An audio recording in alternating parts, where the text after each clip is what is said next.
Magandang gabi mga masters, bali ngayon po ay 4 na videos po ma-upload ko po sa aking YouTube channel.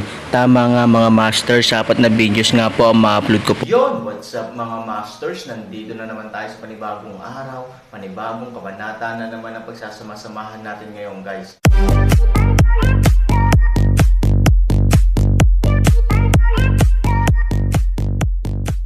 Bali mga masters, kung bago ka pa lang po sa aking YouTube channel, please click the subscribe button, lalong-lalo na po yung notification bell guys, para maging connected pa rin tayo sa isa't isa at maging updated kayo sa mga susunod ko pang video. Bali mga masters, bago natin umpisahan ng kwento ay mag-shoutout po muna tayo para sa mga solid nating tagapakinig. Shoutout kay Fernando Jimeno, shoutout kay user DM. Yun na nga mga masters, no? Bali hindi na ito patagalin. In 3, 2, 1, let's go! Mga master, magbabalik tayo sa pag-upload ng 4 na videos everyday simula ngayon araw. Salamat sa solid na pagsuporta mga master. Kabanata 3216 hanggang 3220. Masaktan. Hindi lang nakaka-offend. Kung alam ito ng amo, natatakot ako na hindi nila matatakasan ang responsibilidad. Damn, tapos na ang oras na ito. Sabi ng tindero. Sa sandaling marinig ko ito, alam ng departamento ng pananalapi na labis nilang nasaktan ang maliit na amo kaya't mabilis nilang sinabi, wala itong kinalaman sa akin. Maaari mong lutisin ito ng mag-isa. Biglang naisip ng tindero ang sinabi ni Aaron kanina. Umaasa siya na kapag nakita niya siya mamaya ay lilito siya sa kanyang mga tuhod. Kung ang kabilang partido ay nasa hustong gulang, pagkatapos gumawa ng ganoong pagkakamali, lumuhad at maaari niyang tanggapin ito, ngunit ang kabilang partido ay isang bata kung tutuusin. Sa exhibition hall, nang makita ng ibang tindero na hindi lumalabas ang kanilang mga kasamahan ay nagbulungan sila sa kanilang mga puso. Tiningnan lang nila ang kanilang mga bank card. Paano ito magtagal? May aksidente ba? May pera ba sa maliit na card ng batang ito? Anong ginagawa niya? Bakit ang tagal niya? Tinatayang nakikipagrelasyon na naman siya kay Xiaoju. 1 o 2 araw na niyang hindi gusto si Xiaoju. Napaka-pervasive talaga ng lalaking ito. Oh, lumabas ka, lumabas ka. Sa pagkakataong ito, lumabas sa financial room ang tindero, halatang pangit ang mukha, parang patay na kamag-anak. Bilisan mo, hindi mo pa oras para sunduin ang mga babae. Bilisan mo at sabihin sa amin ang balanse. Tingnan natin mabuti. Munting kaibigan, gaano karaming mapalad na pera ang mayroon ka sa card na ito? May nagtanong din sa Aaron na may sadyang kabalintunaan. Ngunit narinig ng salesman na lumabas sa financial room ang mga salitang ito, ngunit may halo siyang nararamdaman. Ito ay isang biro na ang mga maliliit na batang ito ay nakatipid ng daan-daang milyong dolyar, na hindi nila maasahan sa buong buhay nila. Naglakas loob silang kutsain ang iba. Di ba joke yun? Well, magkano ang pera mo? Sabi niya. Lumakad ang tindero hanggang Aaron at direktang yumoko ng 90 degrees. Humingi siya ng paumanhin sa Aaron at sinabing, I'm sorry, na-offend lang kita. Sa harap ng biglaang paghingi ng tawad na ito, maraming iba pang mga tao ang nalilito. Ano ang sitwasyon? Paano pa sila hihingi ng tawad? Aaron liwanag ng ngiti, sinabi, naaalala ko sinabi ko lang, makita ka, sana ay lumuhad ka. Matagal siyang nag-alinlangan ngayon lang, ngunit hindi niya ginawa ang sinabi ng Aaron. Gusto lang niyang yumoko para humingi ng tawad at subukang patawarin siya ng Aaron. Gayunpaman, ang kanyang pagsasanay ay halatang hindi nakilala ng Aaron. I'm sorry, it's me. I'm sorry. Ang lalaki ay patuloy na nakayuko, hawak ang card sa kanyang mga kamay. Ano ang iyong sitwasyon? Tanong ng isa pang tindero sa kanya. Ang amo ay may balanseng daan-daang milyon sa kanyang bank card.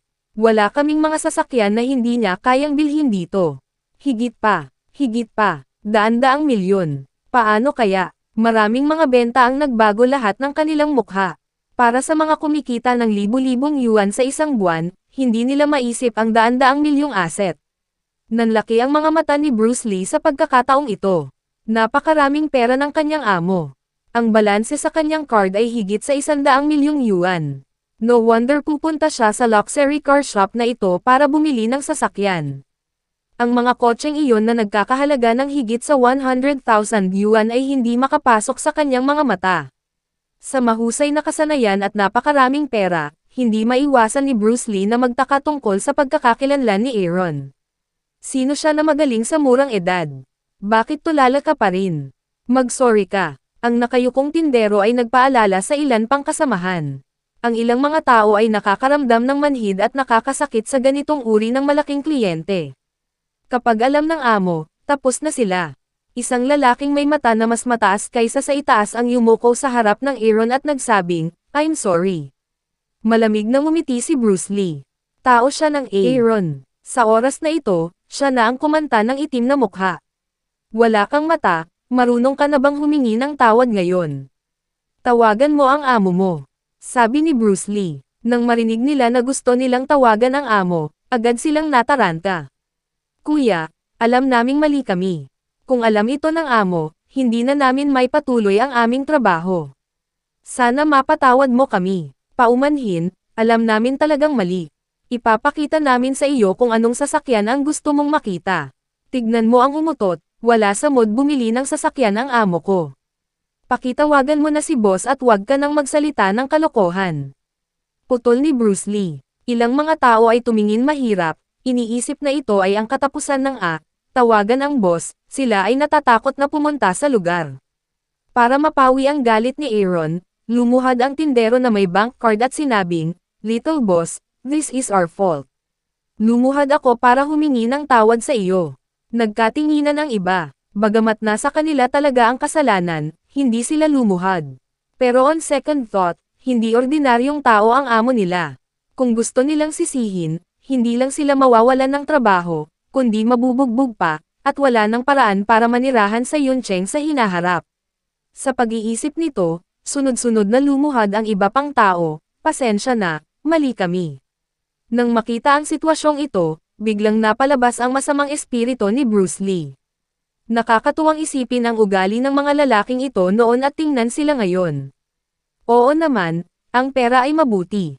Sa gayong mayamang amo, nararamdaman ni Bruce Lee na ang Diyos ay pagbibigay sa kanya ng isang pagkakataon. Aaron kinuha ang bank card, sinabi ng liwanag, "Tingnan ang kotse, kasama mo ang mga maliliit na tao, hindi na kailangang pag-aalaga ng ilang mga benta." Narinig ito, agad hinalinhan, isa-isa ay naging sobrang masigasig.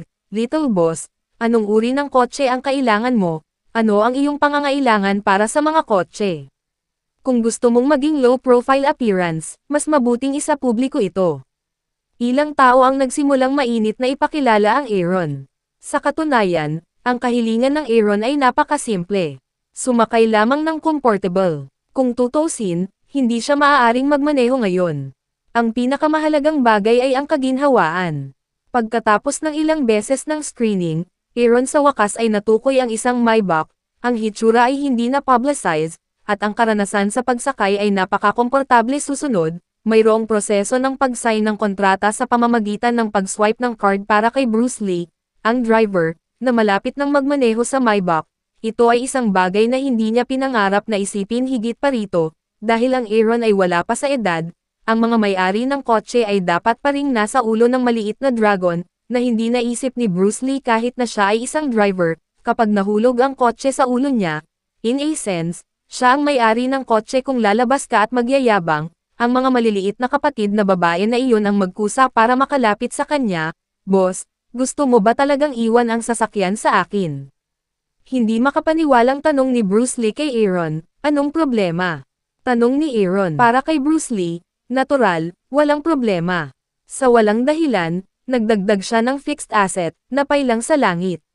Ngunit kung siya ang nagbibigay ng milyon-milyong bagay sa ibang tao, hinding-hindi niya tatanggapin ang ganitong bagay. Ang pag-iisip lang nito ay maaaring hindi na siya makatulog sa gabi. "Boss, hindi ka ba natatakot na tumakas ako? Napakahalaga ng sasakyan na ito. Kung tatakas ako at ibenta ito, halos buong buhay ko ay mabubuhay ako." Sabi ni Bruce Lee. 3,000 liwanag ng isang ngiti, sabihin, "Sa baon na ito, sa tingin mo ay ako ay pag-aalaga." Nilunok ni Bruce Lee ang kanyang laway at baon na walang malay. Mayaman talaga. Ang milyon-milyong dolyar ay baon lamang. Gayunpaman, kung isasaalang-alang ang balanse ng kanyang card, tila ang gayong maliit na pera ay talagang wala. Ito marahil ang pagkakaiba ng mayaman at mahirap. Maiintindihan lang ito ni Bruce Lee. Wala pang kalahating araw, natapos na ang lahat ng procedure. Pagkatapos ng paliwanag ng profesional sa pagbebenta, si Bruce Lee ay mayroon ding paunang pag-unawa sa pagmamaneho at pag-andar ng kotse. Pagkatapos umalis sa luxury car shop, hinawakan ni Bruce Lee ang kamay ng manibela. Medyo kinakabahan siya at pinagpapawisan. Sa bagay, first time niyang magmaneho ng ganitong klaseng sasakyan sa buong buhay niya. In case of bumps, hindi niya kayang bayaran. Boss, saan tayo pupunta? Tinanong ni Bruce Lee si Aaron. Tumingin si Aaron sa oras, hindi pa oras para tapusin ni Sue ang pag-aaral, at kung madalas siyang magpakita, hindi ito magandang bagay para sa kanya. Pumunta ka sa Yangdengshan Villa area. Sabi ni Aaron. Boss, hindi ka nakatira sa Yangdengshan Villa area, di ba? Tanong ni Bruce Lee. Hindi ba ako qualified na manirahan doon? Pabirong tawa ni Aaron. Hindi iyon ang ibig kong sabihin. Mabilis na sinabi ni Bruce Lee na sa daan-daang milyong balanse sa bank card, hindi karaniwan na manirahan sa Yangdengshan Villa. Kaya lang, ang lugar na ito, para sa karamihan ng mga tao sa Yuncheng, ay hindi maabot. Hindi inaasahan ni Bruce Lee na mapupunta siya sa lugar na ito balang araw at i-drive si Maybach. Sa Yangdengshan Villa area, ang mga sasakyan ng bawat pamilya ay nerehistro na. Pagkatapos lamang na merehistro sila ay hindi na sila mahahadlangan. Gayunpaman, ang mga sasakyan ng Aaron ay malinaw na hindi na ipasok sa sistema ng seguridad ng Yangdengshan Villa area. Kaya't sa pintuan, ang kanilang sasakyan ay hinarang ng security. Kahit sinong dumating sa villa o kung anong sasakyan ang minamaneho nila, bawal pumasok ang mga security guard basta walang level. Ito ang karapatang ibinigay ng makalangit na pamilya at ang tuntuning walang sino mang manggahas na suwayan. Boss, ano ang dapat nating gawin? Tinanong ni Bruce Lee si Aaron. Hindi nagsalita si Aaron, ngunit ibinaba niya ang bintana at tinanong ang security guard, hindi ba ako pwedeng pumasok? Nang makita ng security guard ang mukha ni Aaron, pakiramdam niya ay malambot ang kanyang mga binti. Ang Aaron ay gumawa ng isang malaking ingay sa Yangdengshan Villa area, at maging si Chan Changsheng ay nagulat. Walang sino man sa departamento ng seguridad ang nakakaalam tungkol dito. Bukod dito, sinabi ni Chan Changsheng na kung darating ang Aaron sa lugar ng villa sa hinaharap, dapat nilang tretuhin ang isa't isa ng may kagandahang loob. Nandito ka pala. Siyempre pwede kang pumasok. Mabilis na sabi ng security guard. Pagkatapos, ang pingga ay itinaas at pinakawalan. Nakita na naman ni Bruce Lee ang kapangyarihan ng Aaron. Kahit sa Yangdengshan Villa area, kaya niyang magsipilyo ng mga face card. Ang daming mukha nito. Boss, hindi mo nga kilala ang mga tiyan di ba? Hindi mapigil ang magtanong ni Bruce Lee. Ang ibig mong sabihin ay umuunlad ang langit. Nakangiting sabi ni Aaron. Halos mabulunan ng sariling laway si Bruce Lee. Hindi lahat ng tao sa Yuncheng ay may karapatang banggitin ang pangalan ng Chan Changsheng. Bilang unang pamilya ng negosyo sa Yuncheng, halos pinakamataas ang katayuan ni Chan Changsheng. Gayunpaman, sa pagtingin sa ugali ni Aaron, tila hindi niya pinansin si Tian Changsheng. Si Bruce Lee ay may pakiramdam ng malamig na likod ng walang dahilan. Alam niya kung sino siya para maging boss. Sa lawak na ito, hindi niya pinapansin ang moyang sa kalsada at ang kaunlaran ng mundo ng negosyo. Ayon sa gabay ni Aaron, dumating siya sa Hillside Villa. Bagamat miyembro ng lower class si Bruce Lee, alam din niya na ang halaga ng villa sa gilid ng burol ay ang pinakamataas sa buong Yangdengshan Villa area, at sinasabing may isang malaking tao na natatakot kahit kay Chanjia. Si Aaron ba ang maalamat na dakilang tao? Pagkababa ng sasakyan, nagmamadali pa rin ang buong villa para i-redecorate. Ito ang lahat ng mga taong hiniling ni Chan Changsheng.